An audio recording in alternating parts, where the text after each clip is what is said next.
Puji nama Tuhan, mari kita sama-sama buka Alkitab kita masing-masing. Pembacaan kita terdapat dalam 2 Petrus pasal 1, mulai ayat yang ketiga dan beberapa ayat berikutnya. 2 Petrus pasal 1, mulai ayat yang ketiga. Kita akan baca bergantian. Saya akan baca terlebih dahulu, kemudian jemaat Tuhan, dan seterusnya kita bergantian membacanya. Jika saudara sudah temukan, mari kita sambut firman Tuhan dan kita akan baca. 2 Petrus 1 ayat 3 saya baca.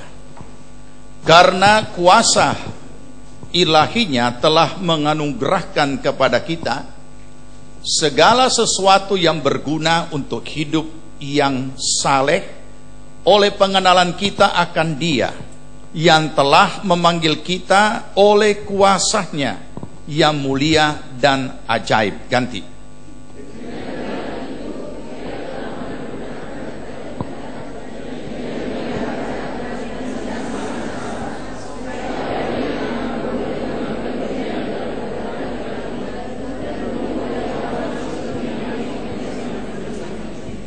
Justru karena itu, kamu harus dengan sungguh-sungguh berusaha untuk menambahkan kepada imanmu kebajikan, dan kepada kebajikan pengetahuan,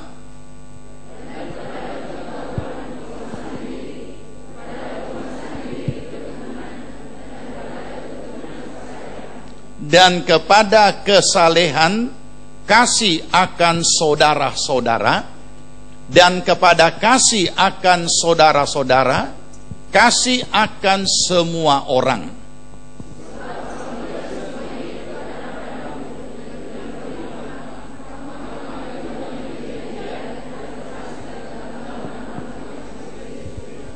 Tetapi barang siapa tidak memiliki semuanya itu, ia menjadi buta dan picik, karena ia lupa bahwa dosa-dosanya yang dahulu telah dihapuskan.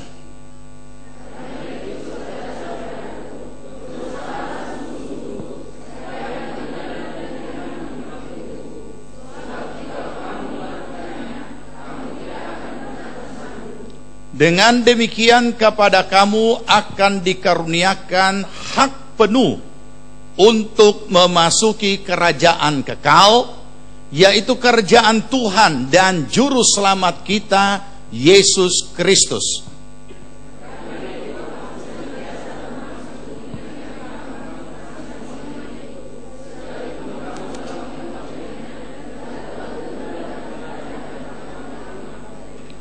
Aku menganggap sebagai kewajibanku untuk tetap mengingatkan kamu akan semuanya itu selama aku belum menanggalkan kemah tubuhku ini, ya.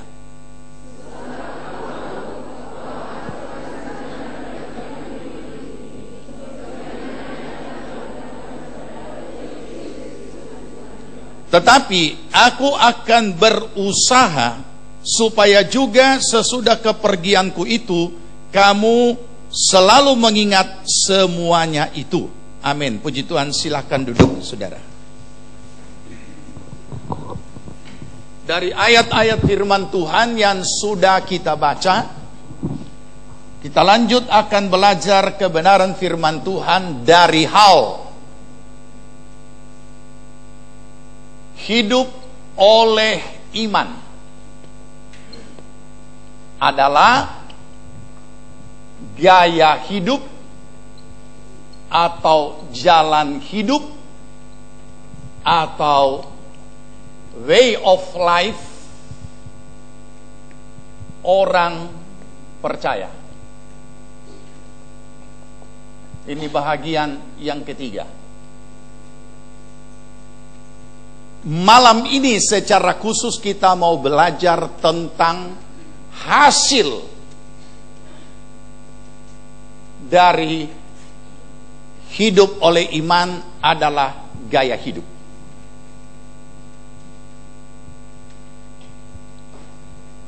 Saudara, saya akan memulai mengawali ini dengan menjelaskan apa itu hasil ataupun keberhasilan. Setiap orang pada prinsipnya tidak ada yang mau pernah mengalami kegagalan dalam apapun juga. Karena kegagalan itu tidak enak, menyakitkan, bahkan bisa membuat kecewa dan putus asa. Akan tetapi kalau kita cermati perjalanan hidup setiap orang pernah mengalami suatu pengalaman hidup yang namanya gagal, entah apa saja. Jika tidak, tunggulah saatnya. Rupanya, sengaja atau tidak sengaja, dicari atau tidak dicari, peristiwa gagal itu selalu akan hadir di dalam kehidupan kita tanpa diundang. Apalagi kalau memang disengaja, penyebabnya adalah kita sehingga kita gagal.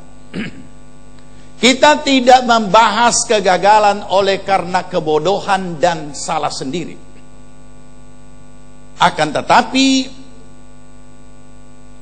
kita akan belajar dan coba mencermati suatu kebenaran dan nilai suatu kegagalan yang membawa orang sampai ke puncak. Itu sebabnya orang-orang yang berhasil bukanlah orang yang tidak pernah gagal, tapi orang yang takut akan gagal tidak akan pernah berani memulai sesuatu masa depan atau sesuatu yang dia harapkan.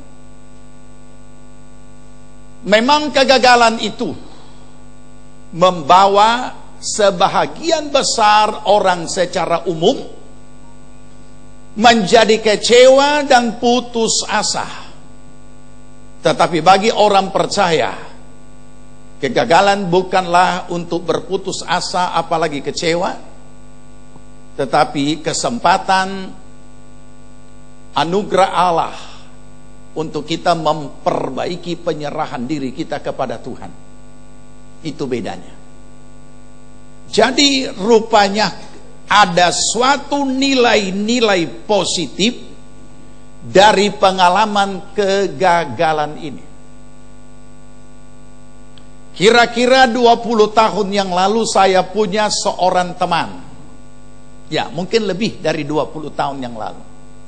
Dia seorang anak hamba Tuhan. Ia sekolah kuliah kedokteran gigi. Orangnya jenius, pintar, tapi aneh. Waktu ujian dia gagal. Dia kecewa. Akhirnya dia harus belajar bagaimana lebih mengandalkan Tuhan. Padahal ia tidak main-main, ia serius, ia tekun belajar, dan juga jenius orangnya, pintar. Tetapi justru dia tidak lulus, sehingga dia harus ujian mengulang. Itu kekecewaan yang pertama. Sejauh mana kejeniusannya? Luar biasa. 20-30 tahun yang lalu belum ada kosmetik gigi atau perawatan gigi untuk kecantikan. Sekarang beda. Sekarang orang boleh ikat gigi sambil pasang batu permata. Dan saya khawatir karena sudah zaman batu sekarang, kita kembali ke zaman batu, mungkin batu yang dipasang di gigi sudah lebih besar. Iya. Kenapa? Karena lagi sedang zaman batu. Nah saudara, dari mana kejeniusannya? Apa yang belum populer tentang kecantikan gigi, ia sudah praktekkan walaupun belum lulus, hanya dengan belajar di buku. Dulu waktu kita kecil, seringkali orang tua berkata, hati-hati kalau cabut gigi di atas nanti buta. Satu saat seorang artis datang kepadanya, belum lulus ini. Satu saat artis datang kepadanya dan minta cabut gigi, tapi tidak mau ompong. Jadi dia mau dicabut dan pasang gigi baru, dia cabut satu kali 14 biji. Saya bertanya, dok, tidak berbahaya? Katanya orang tua-tua dulu bilang kalau cabut gigi atas hati-hati, nanti bisa buta. Siapa bilang? Masing-masing saraf ada namanya, ada angkanya, dan ada peruntukannya. Kalau memang tak salah suntik atau tak salah atau kena saraf, itu yang bisa saja terjadi seperti itu. Maksudnya apa? Begitu cabut, artis ini keluar dengan gigi baru, tidak usah ompong. Walaupun nanti saat-saat tertentu dia harus ganti lagi gigi yang palsu yang harus dapat dipakai lagi. Itulah salah satu keahliannya. Karena orangnya jenius, maka tentu dia berpikir setelah lulus pastilah dia akan praktek di kota. Maka ia pun mulai melamar untuk praktek di kota. Waktu itu dokter gigi juga sudah mulai ada impres.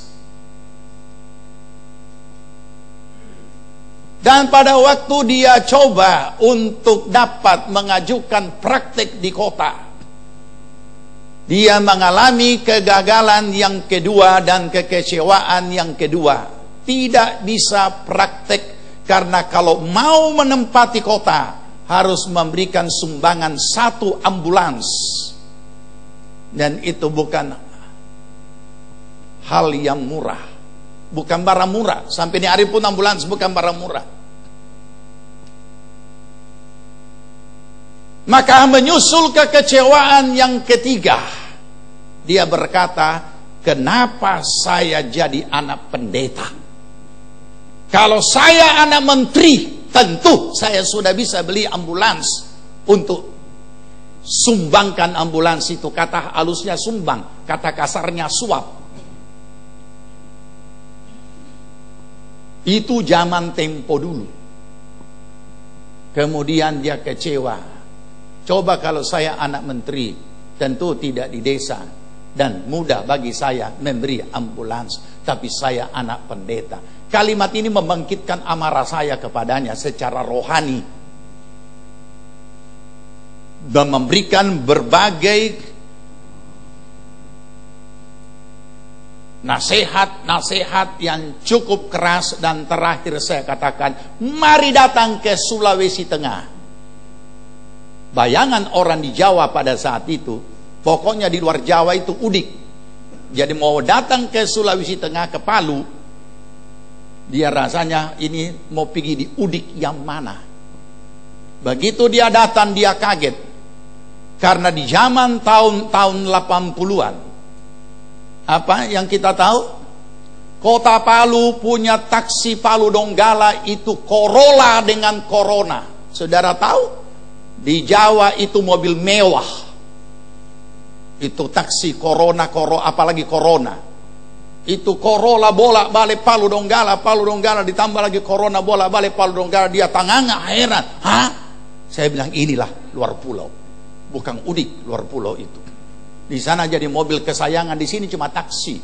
Apa bukan cuma taksi, lagi angkutan pedesaan. Nah, sesudah itu dia pun kemudian ditempatkan di toli-toli, baru dia rasa bukan di Palu lagi yang kota, ditaruh di toli-toli. Itu tahun 80-an. Nah, saudara, apa yang terjadi? Kemudian dia praktek di sana cukup lama, berapa tahun, dan membeli kebun cengkeh. Hanya sayang, dalam usia yang masih muda, setelah selesai tugas pulang ke Jakarta, dan kemudian dia lanjut tugas di sana, dan beberapa tahun berikutnya dan selanjutnya dia pulang ke rumah bapak. Seorang dokter yang jenius, masih muda, tapi umur pendek. Saudara, pengalaman hidup tentang kegagalan. Nah, kalau kita tidak pernah mau gagal, tetapi toh itu bisa terjadi dan bisa terjadi kepada siapapun dan apapun bentuknya dari seluruh sisi aspek hidup kita. Ada orang sukses untuk satu hal, gagal di dalam hal lain dan lain sebagainya. Tapi kiranya itu menjadi pembelajaran dan memacu kita untuk terus maju dan terus bertumbuh. Demikian juga kehidupan rohani kita sebagai orang percaya. Kita tidak hanya menaruh perhatian untuk tidak gagal dalam segala sesuatu, kita juga tidak hanya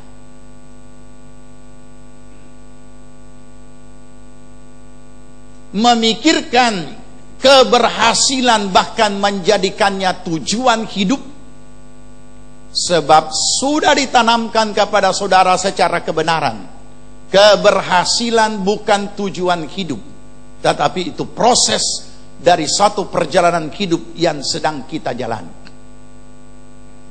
Sudah berkali-kali saya berikan membantu kita semua untuk memahami tentang rumus keberhasilan yang saya matematikakan. Awalnya kalimat tadi cukup mengejutkan banyak orang di mana-mana kalau saya berseminar dan seolah dan mengatakan secara gamblang keberhasilan bukan tujuan, tapi proses dalam perjalanan hidup. Banyak yang tidak bisa menerimanya.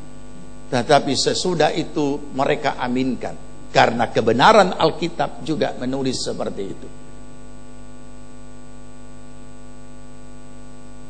Tidak akan pernah ada angka-angka keberhasilan kalau tidak ada proses yang terjadi. Sederhana. Ketika ada 27 ditambah 5, maka dia akan jadi 32. Ini adalah hasil dari pertambahan. Bisa saja angka di sini hasil dari perkalian. 8 kali berapa sampai jadi 32? Kenapa ada 32? Ada perkalian, ada penambahan, ada pengurangan, ada pembagian, tergantung apa yang ada di depannya. Dan ini adalah proses, dan ini adalah hasil. Hasil ini tidak akan pernah ada kalau tanpa ada satu proses, apa saja bentuknya. Dan ketika proses ini kita hapus, kita tidak mau jalani dan menyisahkan angka, maka angka ini bukan tidak punya arti apa-apa selain angka 32. Dan itu adalah angka nomor urut. Mau lebih banyak berhasil, kita tulis yang lebih besar, 5 juta. Tapi kalau tidak ada proses di depannya, 5 juta ini adalah angka nomor urut, yaitu nomor urut yang ke-5 juta. Jauhnya di belakang, bukan di depan yang akan kita capai. Jadi sederhana, jalani saja dulu proses ini. Apa itu? Apa saja yang saudara mau tulis di sini? Apa saja yang saudara mau cantumkan? Apakah 3 juta ditambah 2 juta? Atau perkalian, atau pembagian, pokoknya apa saja bentuknya, proses itu menghasilkan hasil.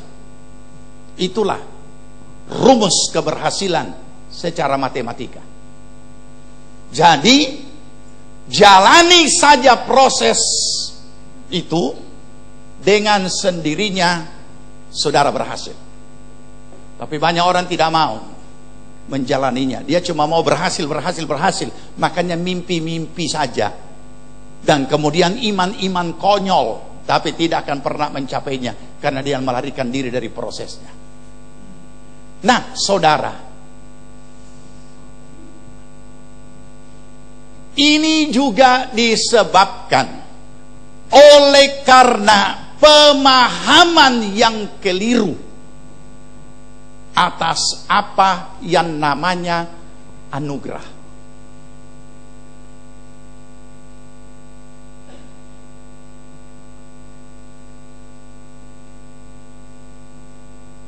Kalau tadi karena tidak mau menjalani suatu pergumulan sengit untuk mendapatkan hasil supaya berhasil, sekarang pemahaman yang keliru tentang anugerah Allah. Mari buka 1 Korintus 15 ayat 10. 1 Korintus 15 ayat 10. Saudara sudah temukan? Kalau sudah, mari kita baca. Temukan dulu. Ya, 2, 3.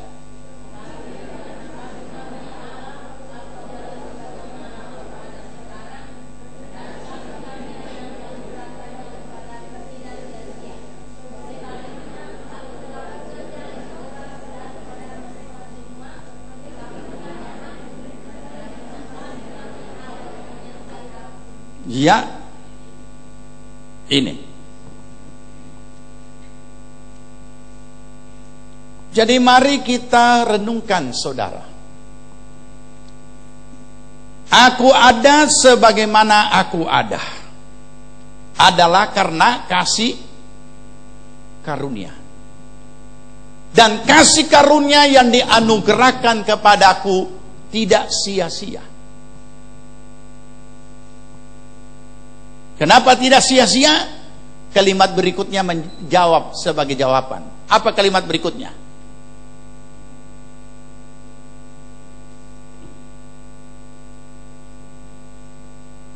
Melainkan, apa yang ditulis?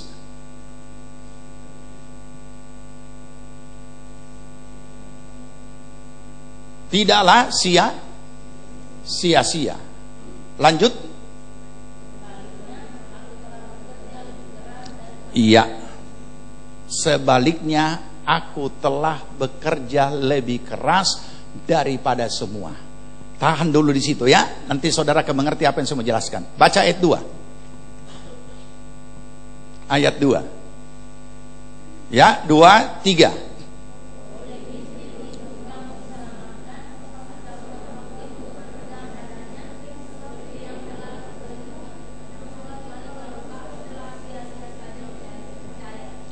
Ya, saya kasih contoh. Anugerah itu adalah pemberian cuma. Ini saya anugerahkan kepada, mari sini Pak, sebentar. Perhatikan ya, supaya saudara nangkap baik-baik. Ini saya anugerahkan, berarti kan saya berikan cuma-cuma. Apa ini? Saya anugerahkan. Apa yang dia lakukan? Dia terima. Oke? Sekarang jangan berbuat apa-apa ya. Ini saya anugerahkan. Tahu kan fungsinya ini kan? Luar biasa banyak fungsinya. Dalam segala hal bisa ada di sini.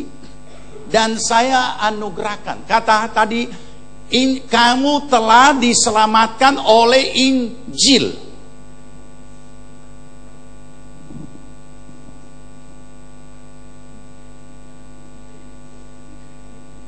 Bisa? Bisa dikatakan dia sudah terima? Belum terima. Walaupun saya berikan. Jadi apa yang dia harus lakukan? Dia harus terima. Sekarang berikut, dia sudah terima. Apa yang dia harus lakukan terhadap barang itu? Dia nikmati segala kecanggihannya, dia miliki, dia pergunakan, sekaligus dia pelihara. Sekarang dia terima, tapi dia tidak bisa pegang apa-apa. Ini cuma contoh ya. Tidak tahu apakah dia gaptek, tidak tahu juga apa dia tidak mengerti. Tapi dia tidak pegang apa-apa. Berguna? Tidak berguna. Berarti sia-sia. Begitu dia terima, dia simpan di atas lemari. Sudah, dia duduk tenang. Berguna? Ada hasil? Dia sia-siakan anugerah Allah. Ini sama dengan kehidupan kita. Nanti kita akan kembali kepada apa yang kita baca. Jadi Tuhan sudah sediakan. Bahagiannya Tuhan adalah menyediakan anugerahnya, keselamatan hidup yang kekal untuk akhirat dan untuk kehidupan di dunia ini. Makanya ada ayat yang mengatakan, kerjakanlah selamatmu sendiri-sendiri dengan takut dan gentar kepada Tuhan. Berarti anugerah Allah yang diberikan kepada kita, selain kita nikmati nanti di akhirat masuk sorga, di dunia ini kita harus pelihara, kita harus kerjakan, kita harus nikmati, dan kita harus menjalaninya di dalam kehidupan kita. Makanya Paulus berkata, kasih karunia, apa yang kamu lihat sekarang diriku ini adalah kasih karunia. Kenapa? Karena kita tahu siapa dia.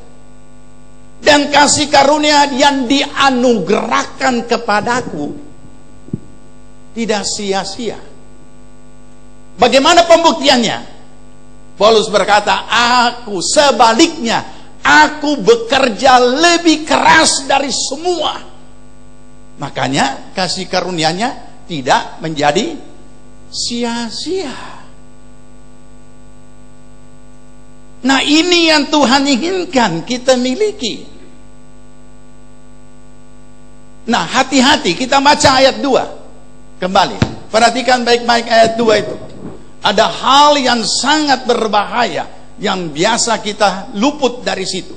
Ayat 2 kita ulangi. 2, 3. Ulang sama-sama. Ayat 2, 2, 3.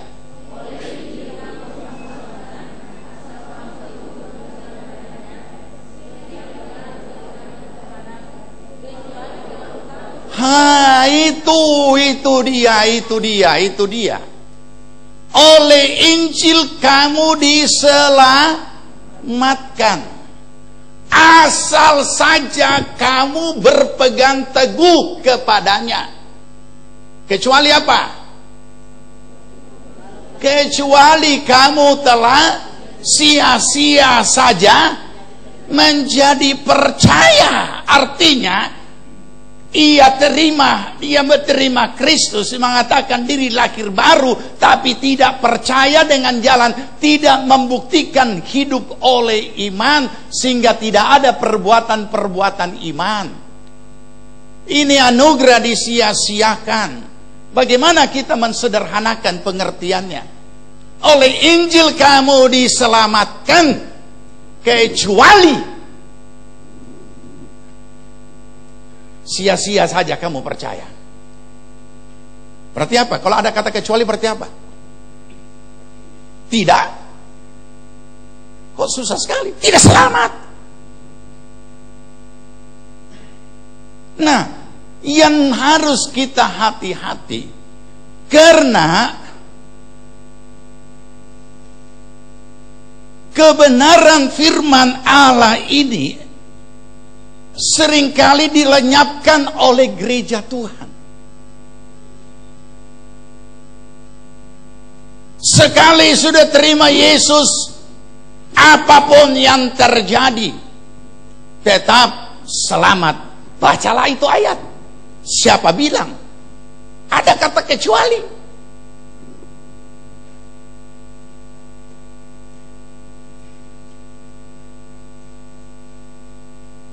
Nah, ini yang perlu kita hati-hati, sehingga kita tidak sembrono menjalani hidup kita hanya karena kita menganggap kita sudah doa terima Yesus.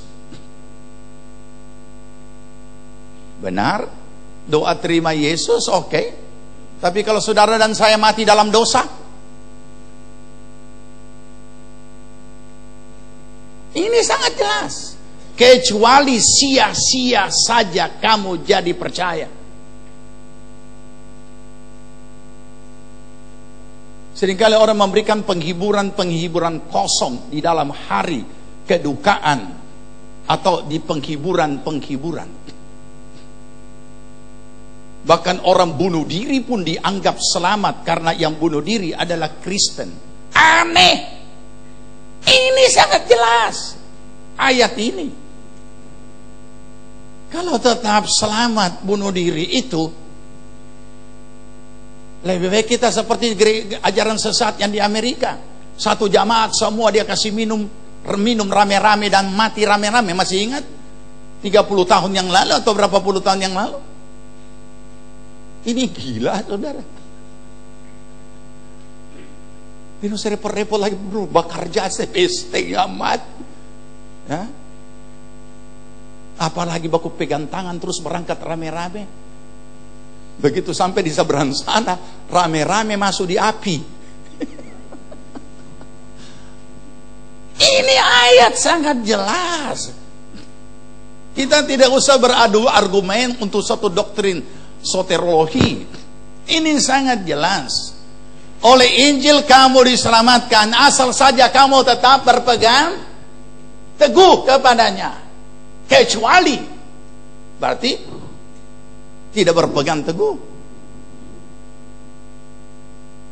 Oleh karena itulah kenapa Tuhan menetapkan hidup oleh iman itu bukan hanya sekedar semboyan atau istilah, tapi itu sangat real dalam kehidupan sehari-hari. Bukan hanya bicara soal iman dan memiliki iman, tapi hidup oleh iman. Berarti sudah itu gaya hidupnya. Bukan dibuktikan dengan pelayanan orang itu ada di atas altar melayani Tuhan dalam bidang apa saja. Bukan di saat orang itu sedang duduk beribadah atau sedang berdiri berkhotbah. Bukan. Dalam hidup sehari-hari.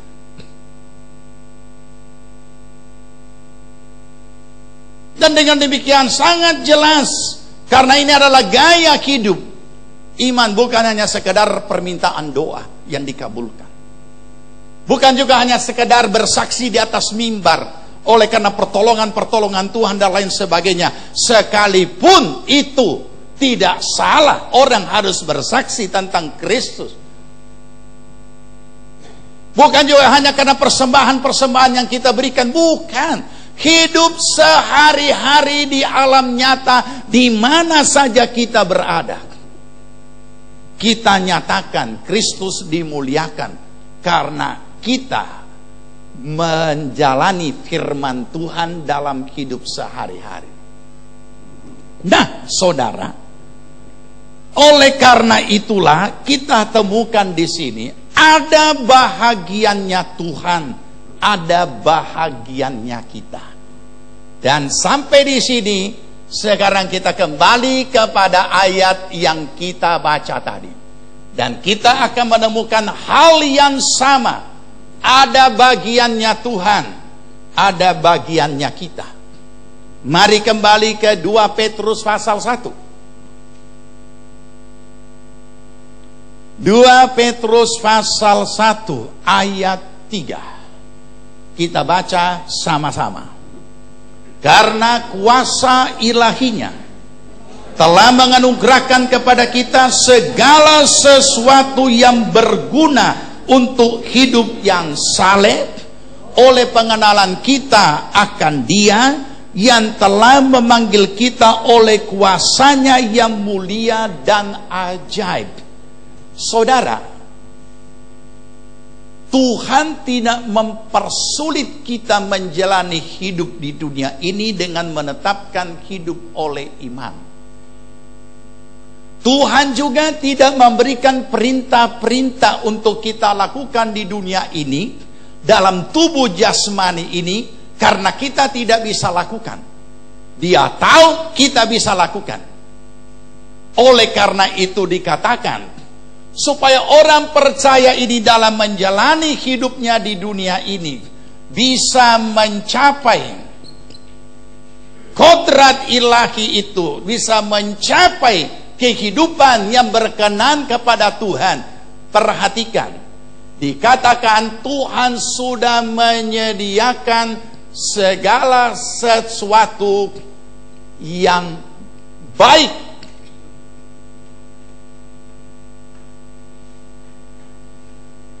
Ataupun yang berguna, segala sesuatu yang berguna. Untuk apa? Untuk tujuan hidup yang saleh atau hidup yang kudus. Jadi perhatikan, bahagiannya Tuhan, Dia sudah sediakan segala sesuatu yang berguna. Kenapa? Karena kita akan hidup oleh iman.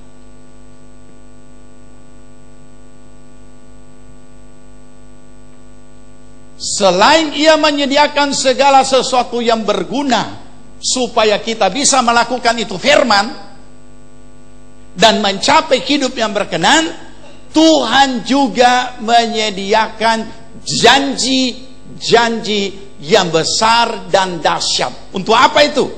Kita baca ayat yang berikut. 4. Ya, dengan jalan itu Ia telah menganugerahkan kepada kita janji-janji yang berharga dan yang sangat besar. Supaya apa?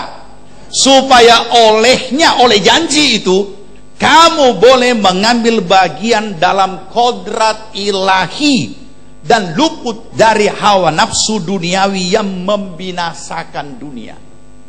Perhatikan, saya mau bertanya, apa nilai positif dari suatu janji-janji?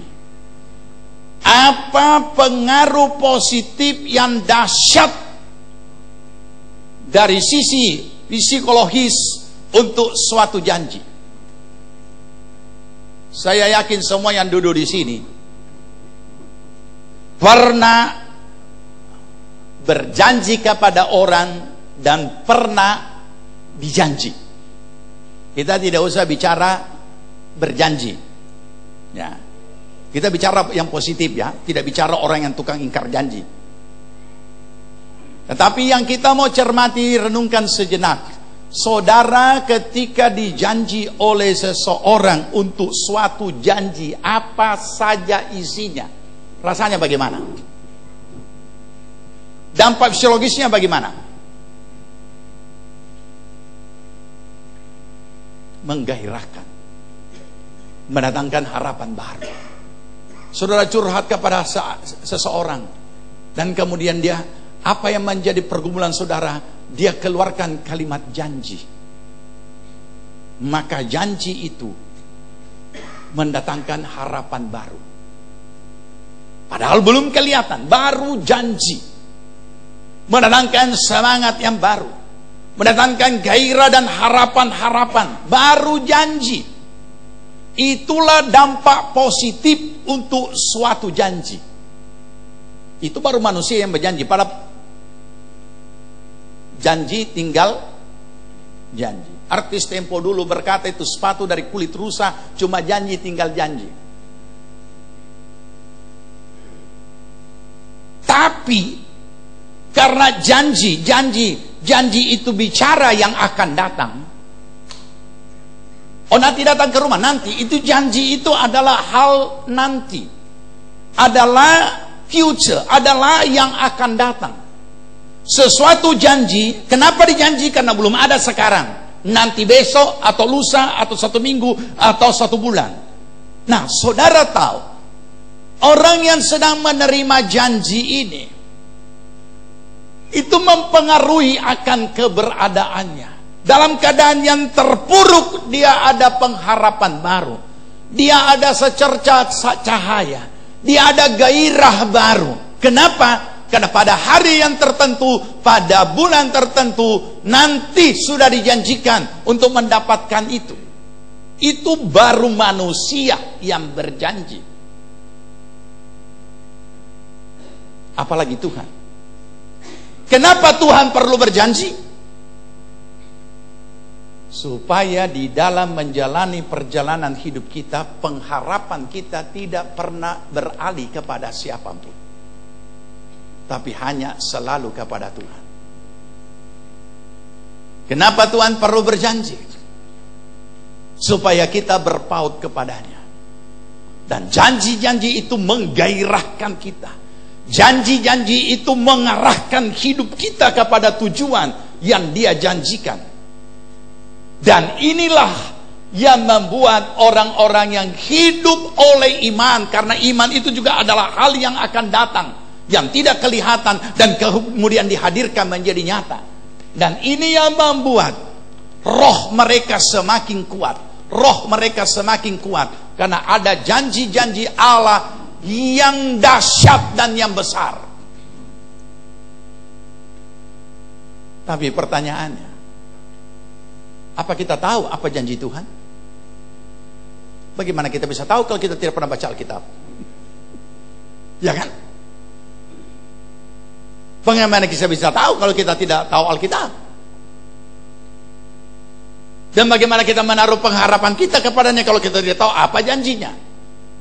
Kita cuma tahu ada nyanyian, janjimu seperti fajar pagi hari yang tiada pernah terlambat bersinar. Kita cuma tahu itu apa janjinya? Tidak tahu. Yang kita tahu ada persoalan, tapi apa janji Tuhan terhadap persoalan itu? Padahal janji Tuhan terhadap persoalan itu adalah jawaban untuk persoalan itu. Tetapi tunggu jawabannya. Itulah nilai janji. Kenapa Tuhan berikan ini? Supaya ini tetap tegak, tetap berpaut kepada Tuhan, tetap menjalani hidup oleh iman, tetap hanya bersandar kepada Tuhan, karena Tuhan yang berjanji itu setia. Dan Dia akan melakukan indah pada waktunya. Nah, saudara,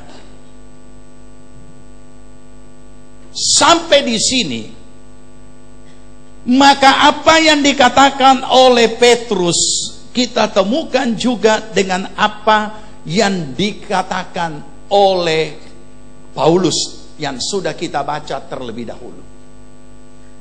Nah, seluruh pergumulan kita ini adalah untuk mencapai hasil dari hidup oleh iman. Inilah prosesnya. Hasilnya ada di sini, di depan. Dan ini adalah bagiannya kita. Bagiannya Tuhan menyediakan segala sesuatu yang berguna dan menyediakan janji-janji yang besar dan dahsyat. Bagiannya kita sekarang ada di sini. Terus pertanyaannya, apa yang kita mau buat? Apa yang kita mau buat? Ada bahagian kita. Kalau kita tidak melakukan bahagian kita, berarti anugerah itu kita sia-siakan. Kita tidak hidup oleh iman. Dan kita hanya sebutannya orang beriman, tapi tidak menjadi gaya hidup. Kapan imannya hadir? Ketika dia ibadah, ketika dia melayani, ketika dia berdoa, dan lain sebagainya. Hidup sehari-hari tidak ada iman. Tidak beda dengan orang kafir. Orang kafir bamaki, dia juga bamaki. Orang kafir berkata kotor, dia juga kata kotor. Orang kafir pukul istri, dia juga pukul istri. Orang kafir pukul laki, dia juga pukul laki. Seimbang toh? Jangan kira tidak ada istri tukang pukul laki, ada. Makanya ada film, ada sinetron suami-suami takut istri. Nah iya. Tapi itu sangat rahasia. Nah, jadi bahagian kita ini apa yang harus kita lakukan? Mari kita baca ayat yang berikut, ayat yang kelima. Ya, baca 2, 3. Sama-sama 2, 3.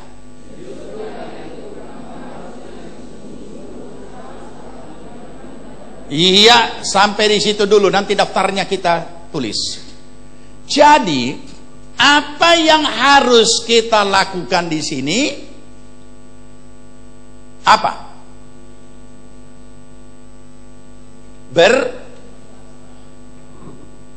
Harus dengan apa? Dengan sungguh-sungguh berusaha. Harus dengan sungguh-sungguh berusaha. Inilah yang kita lakukan. Bukan santai. Inilah proses keberhasilan. Kalau tidak ada proses untuk mendapatkan hasil, maka hasil itu hanyalah angka nomor urut. Tidak ada proses yang dijalani untuk sungguh-sungguh berusaha. Bukan cuma berusaha, tapi sungguh-sungguh berusaha. Tidak akan pernah kita berhasil hidup oleh iman. Dulu di kalangan para rohaniawan yang masih dididik, muncul lelucon-lelucon rohani. Ini kehidupan calon pendeta di asrama. Karena sangat ketat. Ada hari puasa yang sudah ditetapkan pada hari tertentu. Jadi puasa dengan tidak puasa harus puasa, karena itu jadwal. Terpaksa ada yang tidak tahan, sambunyi-sambunyi makan, buka lemari, padahal dia buka black, kemudian menghadap di dalam lemari itu kepala dan mulai makan. Dan dia berkata sesuai ayat firman Tuhan, roh berkehendak tapi tubuh lemah. Nah, itu artinya mendispensasikan dirinya. Bahasa lebih sederhana, bukan mengasihi diri sendiri, tapi mengasihani diri sendiri. Ada banyak orang seperti ini. Umumnya orang-orang melankolik itu kelemahannya di situ, mengasihani diri sendiri. Dan yang paling menyakitkan, tidak ada orang mau pusing dengan orang begini. Tambah penuh dengan air mata dia, tambah melang dia, kodiknya tak tinggal. Nah, saudara, kenapa dikatakan kita harus sungguh-sungguh berusaha? Kita sudah dengarkan apa nasihat Petrus. Waspadalah, sadarlah, karena iblis itu seperti singa yang beridar-idar, mengaum mencari siapa yang dapat diterkamnya atau ditelannya. Dan lawanlah dia dengan imanmu yang teguh. Jadi tidak bisa kalau kita tidak sungguh-sungguh. Orang bilang susahnya masuk di GPPS, mesti begini, mesti begini. Ya karena itu bukan keuntungan kami, keuntungan setiap pribadi. Menjadi kekuatan rohani. Yang kita hadapi ini iblis. Walaupun dikatakan padahal apa? Tidak usah baca, saya hanya jelaskan sepintas. Di dalam Efesus pasal 6 berkata bahwa perlawanan kita bukan melawan darah dan daging, bukan melawan manusia, tapi melawan penguasa-penguasa, pemerintah-pemerintah, dan melawan roh jahat di udara dan sebagainya dan sebagainya. Dan dikatakan apa? Pakailah selengkap senjata Allah, Efesus 6. Supaya apa?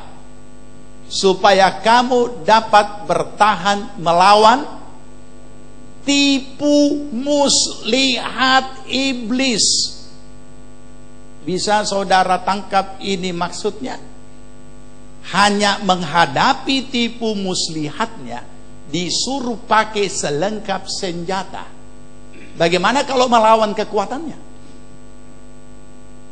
Tapi kita tidak perlu lawan kekuatannya, karena Yesus sudah mengalahkan iblis itu lewat kematian dan kebangkitannya. Tetapi iblis yang tidak pernah mau menerima kebenaran itu, dia masih berusaha merobohkan anak-anak Tuhan dengan apa? Tipu muslihat. Nanti saya jelaskan dulu, nanti ketemu di ayat-ayat yang akan kita baca. Masih ingat saya pernah kasih contoh? Si A tipu si B, siapa pintar siapa bodoh. Si A tipu si B, siapa pintar siapa bodoh? Siapa yang bodoh? Si B. Kalau dia pintar, dia tidak kena tipu. Kenapa kena tipu? Karena bodoh.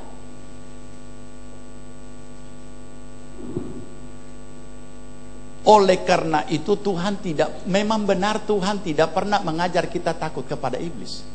Tapi Tuhan juga tidak pernah mengajar kita meremehkan iblis.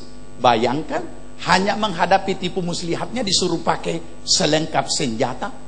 Lengkap, jangan ada tak tinggal. Nanti pulang baca saudara itu, Efesus 6. Lengkap dan disebutkan satu-satu, mulai dari dia punya ketopon sampai dia pakai sepatu. Dan rupanya bukan cuma sepatu-sepatu sambarang. Padahal itu hanya melawan tipu muslihat. Nah, itu sebabnya dikatakan sungguh-sungguh berusaha. Apa dalam hal apa sungguh-sungguh berusaha? Sekarang bantu saya mau catat supaya gampang dijelaskan. Itu dia punya daftar. Apa yang harus sungguh-sungguh berusaha?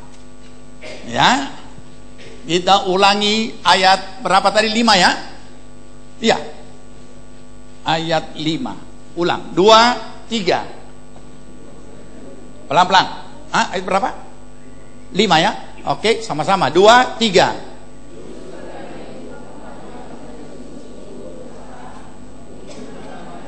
Iya. Oke, sampai situ dulu. Sekarang saya mau tulis. Ini iman. Menambahnya dengan apa? Pertama, kebajikan. Saya tidak akan jelaskan satu-satu ya. Kemudian pengetahuan. Kemudian penguasaan diri. Kemudian ketekunan. Kemudian kesalehan. Kemudian kasih akan saudara. Dan kemudian kasih akan semua orang. Oke, ini adalah hal-hal real. Ini adalah realita-realita. Ini adalah peristiwa-peristiwa. Jadi iman memang bukan hanya slogan. Dan iman bukan hanya sekedar mantra doa, bukan. Tapi itu adalah real dalam kehidupan sehari-hari. Hidup oleh iman. Sudah punya iman, tambahkan itu dengan kebajikan. Bagaimana kita bisa mengatakan orang mengatakan kita ini bajik, punya kebajikan? Harus ada pembuktian. Bagaimana dibuktikan? Harus ada peristiwanya. Harus ada kondisi realnya. Bagaimana orang mengatakan kita ada pengetahuan? Juga kondisi realnya ada. Dan semua ini sudah teruji. Bagaimana orang mengatakan? Apa itu?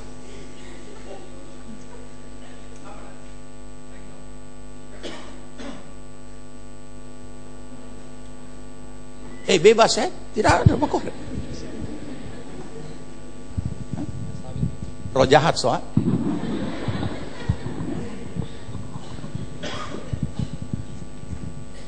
Untuk dia yang sakit jantung. Nah, bagaimana bisa dikatakan ada penguasaan diri? Kalau saya lihat saudara dari sini, saya tidak bisa tahu siapa di antara saudara yang punya penguasaan diri. Saudara pun belum bisa tahu saya ada penguasaan diri atau tidak.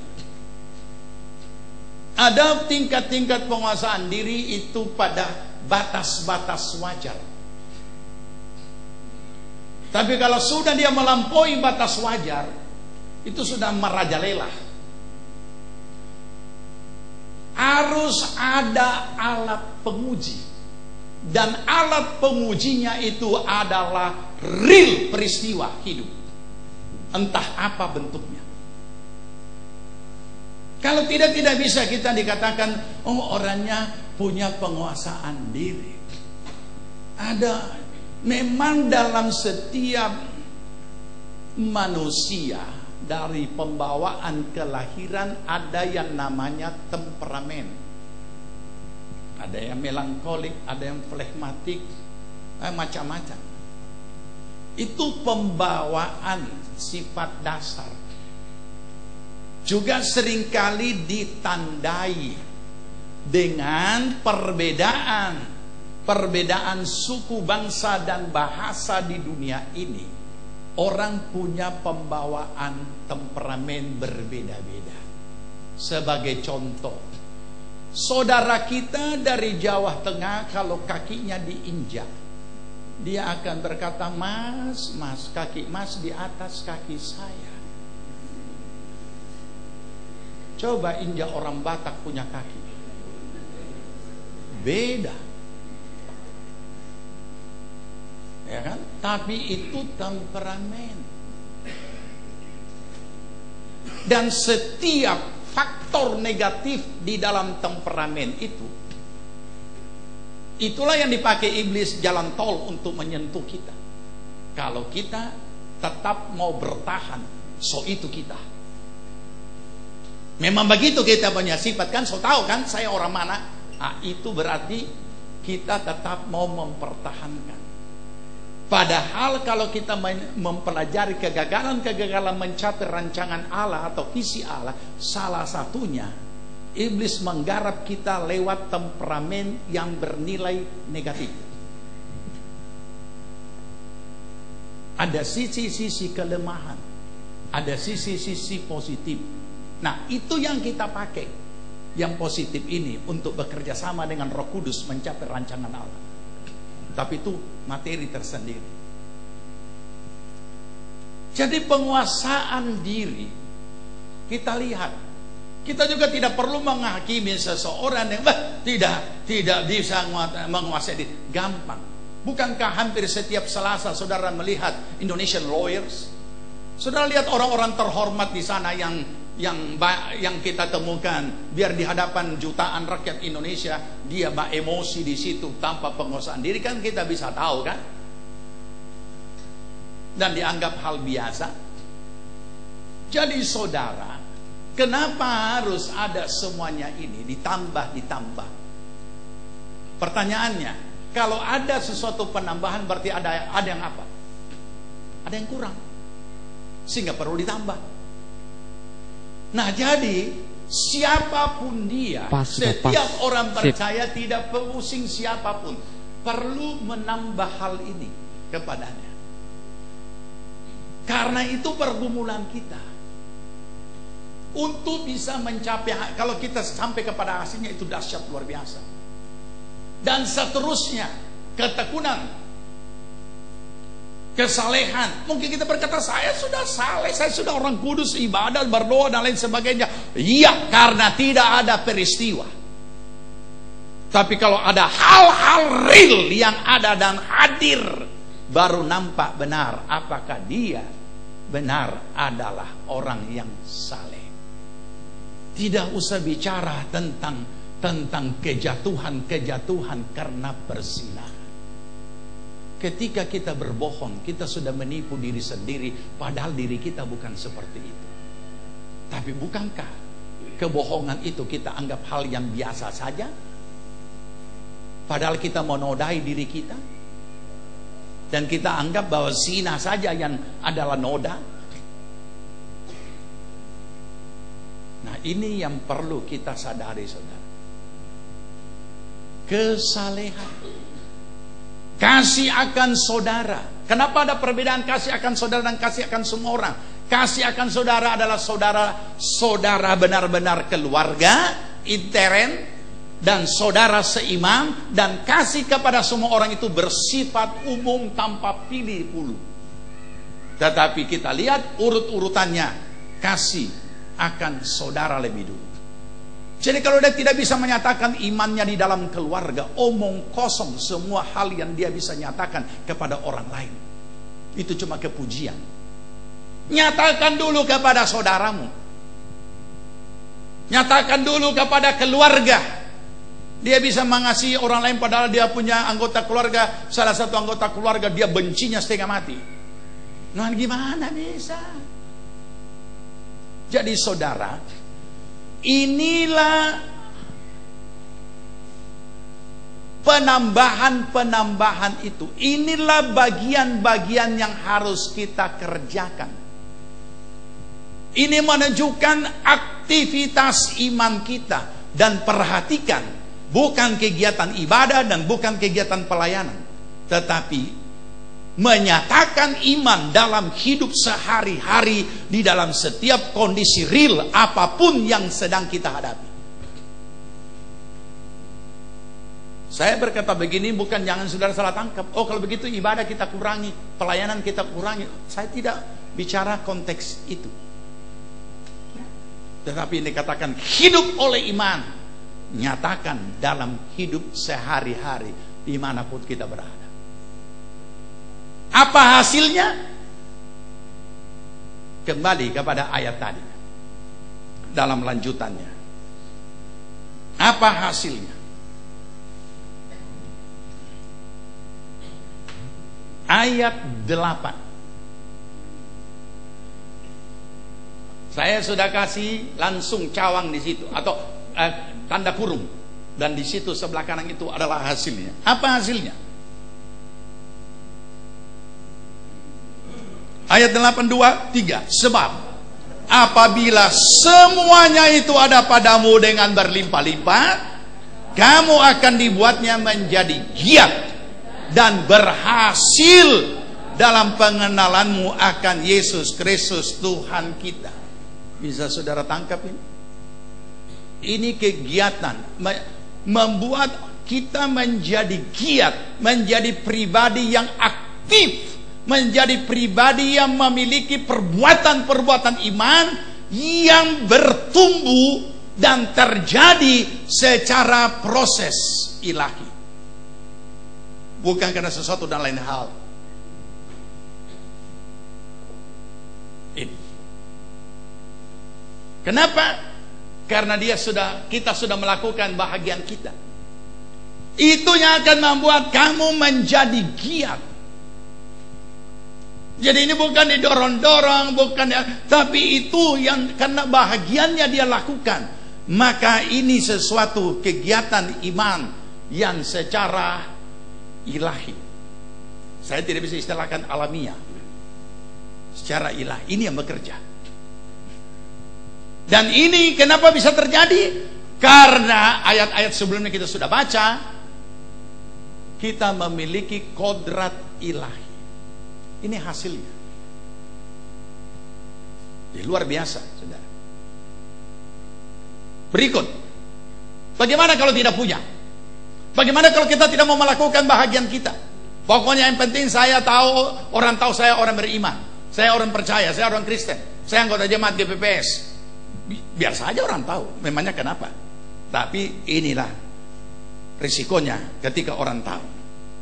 Ayat 9, 2, 3. Tetapi barang siapa tidak memiliki semuanya itu, ia menjadi buta dan picik karena ia lupa bahwa dosa-dosanya yang dahulu telah dihapuskan.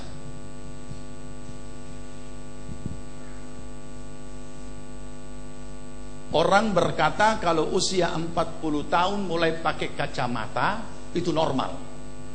Berarti kacamata yang dia pakai itu untuk membaca, bukan untuk melihat. Kalau saya buka kacamata, saya tetap bisa melihat jelas saudara, karena kacamata ini hanya untuk membaca. Tapi kalau seseorang memakai kacamata untuk melihat, siapa di sini yang pakai kacamata untuk melihat, bukan untuk membaca? Coba saudara buka sebentar. Apa saudara bisa lihat saya dengan baik?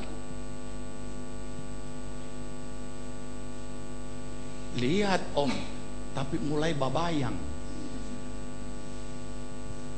Kita lihat om 1,5. Tahu 1,5? Bah susun kayak TV 3 dimensi. Setelah pakai 1,5 so jadi berapat ulang. Itu baru mata kabur. Apalagi kalau buta. Dikatakan orang-orang yang mengaku dirinya punya iman tanpa hidup oleh iman dan tidak mau melakukan bagiannya, dia menjadi orang yang buta dan picik. Tahu apa itu picik? Aduh, bukan jo kamus. Ada kamus di sini. Tapi sederhana, kita pasti tahu apa itu picik. Apa itu picik?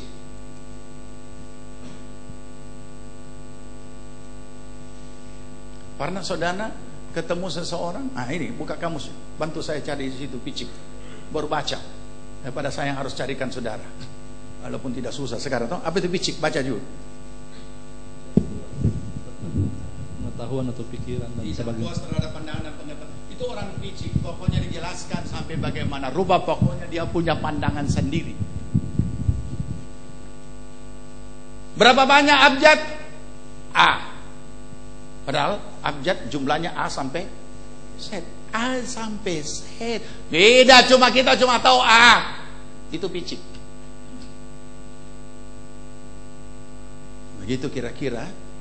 Nah, pakai jauh waktu menjelaskan orang picik. Tidak guna. Apalagi mau bicara visi Allah kepada orang yang picik. Aduh. Tidak ketemu, saudara. Jadi ini akibat dan kebutaan kepicikan ini sangat berbahaya. Kalau kita sudah baca ayat-ayat berikutnya, makanya kenapa Rasul Petrus mengingatkan sekali lagi dalam ayat yang ke-10 sama-sama. Karena itu saudara-saudaraku, berusahalah sungguh-sungguh supaya panggilan dan pilihanmu makin teguh. Sebab jikalau kamu melakukannya, kamu tidak akan pernah terserandung. Ini rahasianya. Mau tidak terserandung, mau tetap berdiri tegak teguh, lakukanlah hidup oleh iman. Jangankan jatuh, terserandung pun tidak.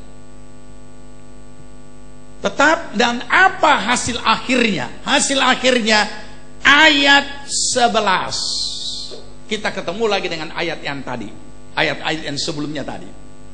11, 2, 3. Dengan demikian kepada kamu akan dikaruniakan hak penuh untuk memasuki kerajaan kekal, yaitu kerajaan Tuhan dan Juru Selamat kita, Yesus Kristus. Masih ingat ayat yang tadi?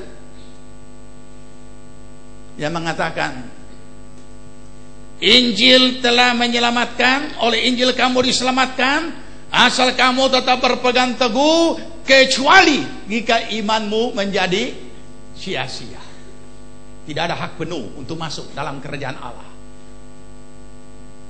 Tapi kalau kita melaksanakan hidup oleh iman, tekun sampai ke akhir, ada hak penuh sampai di dalam kerajaannya. Ini bicara soal pergumulan hidup di dunia sampai kepada akhirnya. Ini bukan bicara terima Yesus langsung mati dan langsung masuk surga, bukan. Ini bicara terima Yesus, menjalani hidup di dunia, hidup oleh iman dengan segala macam pergumulan, dengan tekun dan setia, dan memiliki kodrat ilahi. Dan pada akhirnya kita dipanggil pulang ke rumah Bapa. Kita sudah memelihara iman dan kita punya hak penuh sampai di sana. Tuhan Yesus memberkati kita. Kita berdoa.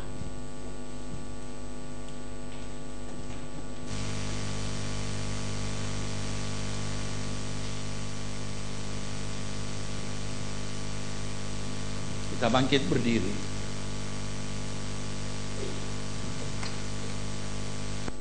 Dan kita datang kepada Tuhan. Di hadapan hadirat-Mu Tuhan, ku datang dengan kerinduan. Di hadapan hadirat-Mu, ya Bapa, ku datang dengan penuh kerinduan. Di hadapan hadirat-Mu, ya Bapa, segala keangkuhan ku hilang, ku sembah Kau, ya Bapa, ku puji Kau, ya Tuhan, ku tinggikan nama-Mu Yesus dalam hidupku selalu. Di hadapan hadirat-Mu, ya Bapa, ku datang dengan penuh kerinduan. Di hadapan hadirat-Mu, ya Bapa, segala keangkuhan ku hilang. Di hadapan hadirat-Mu kau mulia. Di hadapan hadirat-Mu, ya Bapa, ku datang dengan penuh kerinduan. Di hadapan hadirat-Mu, ya Bapa, segala keangkuhan ku hilang. Sama-sama katakan, Ku sembah Kau, ya Bapa, ku puji Kau, ya Tuhan, ku tinggikan nama-Mu Yesus dalam hidupku selalu. Ku sembah Kau, ya Bapa, ku puji Kau,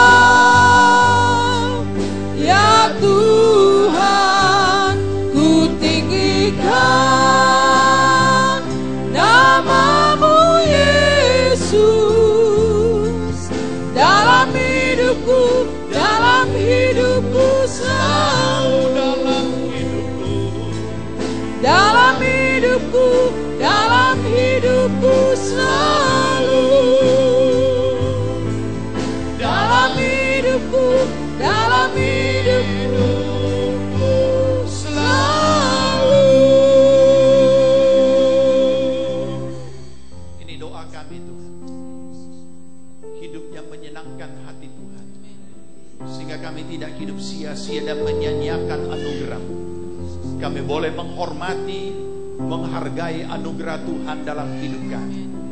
Kami boleh memelihara kami boleh menjaganya, dan kami boleh mengerjakannya, sehingga kami boleh menikmatinya, kami boleh mengalaminya. Dan mari Roh Kudus, Engkau berkarya. Berikan pertolongan-Mu bagi tiap-tiap pribadi, untuk kami boleh menjadikan hidup oleh iman menjadi gaya hidup kami. Di mana kami hadir, di situ Kristus dimuliakan. Di mana kami berkata-kata, di situ Kristus dimuliakan. Di seluruh gaya hidup kami, Kristus dimuliakan. Tuhan, mampukan kami supaya kami boleh menyatakannya dalam hidup kami sehari-hari, di tempat dimanapun kami berada. Kami tidak berlaku ekstrim, tapi kami mau memuliakan Tuhan di tempat di mana kami ada. Terima kasih Tuhan, berkati seluruh jemaat. Engkau mengenal tiap-tiap pribadi, pertolongan, kemurahan, pengasihan Tuhan atas mereka semuanya. Buat menjadi berhasil segala apa yang mereka kerjakan, dan berkati setiap kehidupan iman mereka juga boleh bertumbuh dan berhasil. Terima kasih Tuhan. Pembelaan Tuhan bagi seluruh jemaat-Mu Tuhan, daripada kuasa si jahat iblis apapun bentuknya, yang mau menggagalkan mereka mencapai rancangan Allah. Dalam nama Tuhan Yesus Kristus kami ikat, patahkan, hancurkan semuanya oleh kuasa darah Tuhan Yesus Kristus. Dan kiranya pertolongan Tuhan turun atas kami semua. Terima kasih Bapa. Sebelum kami akhiri ibadah kami mau menyatakan kasih kami kepadamu dengan apa yang akan kami persembahkan. Sucikan hati pikiran kami agar apa yang kami persembahkan kami lakukan dari hati yang mengasihi. Dalam nama Tuhan Yesus kami berdoa.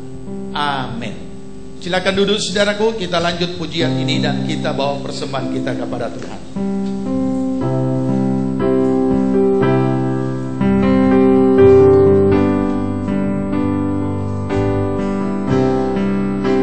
Hadirat-Mu ya Bapa, ku datang dengan penuh kerinduan di hadapan hadirat-Mu ya Bapa. Segala keangkuhanku hilang, ku sembah Kau ya Bapa, ku puji Kau ya Tuhan, ku tinggikan nama-Mu Yesus dalam hidupku selalu. Ku sembah Kau ya Bapa, ku puji Kau ya Tuhan, ku tinggikan nama-Mu Yesus dalam hidupku selalu. Dalam hidupku selalu. Dalam hidupku selalu. Kami undang jika ada siswa atau anak-anak kita yang kelas 3 SMP, ada, silakan maju cepat untuk kita doakan. Yang akan ujian besok, siapa lagi? Berapa orang?